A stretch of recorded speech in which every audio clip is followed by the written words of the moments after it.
আপনি কি আপনার বাচ্চার গায়ে হাত তোলেন? না, আমি তুলি না, আমার স্ত্রীও তোলে না। কিন্তু আমাদের সন্তান বেয়াদব না, আমাদের সন্তান শিষ্টাচার জানে, আমাদের সন্তান এমন কোনো খারাপ জিনিস আলহামদুলিল্লাহ আপনি যদি দেখতেন আপনি বুঝতেন। যারা আমার সন্তানকে চেনে তারা জানে যে সে খুবই ওয়েল ম্যানার্ড, তার মধ্যে খুবই শিষ্টাচার এবং ভদ্রতা। অথচ মার দেই না। অথচ বাচ্চা কিন্তু অনেক সময় দুষ্টমিও করে, খেলাধুলা দুষ্টমি একদম যে করে না তা না। কিন্তু তাহলে কিভাবে হলো গায়ে, মানে অনেকেই তো বলে যে গায়ে হাত তোলা নাকি কোনো বিকল্প নেই। তো আমরা কিভাবে এটা পারি? আমরা পারি যেভাবে, আমরা আসলে গায়ে হাত তুলি না কেন সেটা একটু বলি। গায়ে হাত তুললে যখন রেগে গিয়ে যদি গায়ে হাত তুলি তাহলে সে ভাববে যে রেগে গেলে গায়ে হাত তোলা যায় বা গায়ে হাত তুলতে হয়, তখন সেও এই কাজটা তার বন্ধুর সাথে তার ক্লাসমেটের সাথে করবে।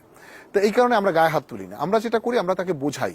আমরা বোঝাতে বোঝাতে ক্লান্ত হয়ে গেছি, অতীতে এরকম সময় হয়েছে, কিন্তু আমরা ধৈর্য ছাড়িনি, আমরা বুঝিয়েছি। তো এরকম যখন আমরা বোঝাতাম, আমি যে জিনিসটা বোঝাতাম আলাদা করে, ওর মাও সেটা আলাদা করে বোঝাতো।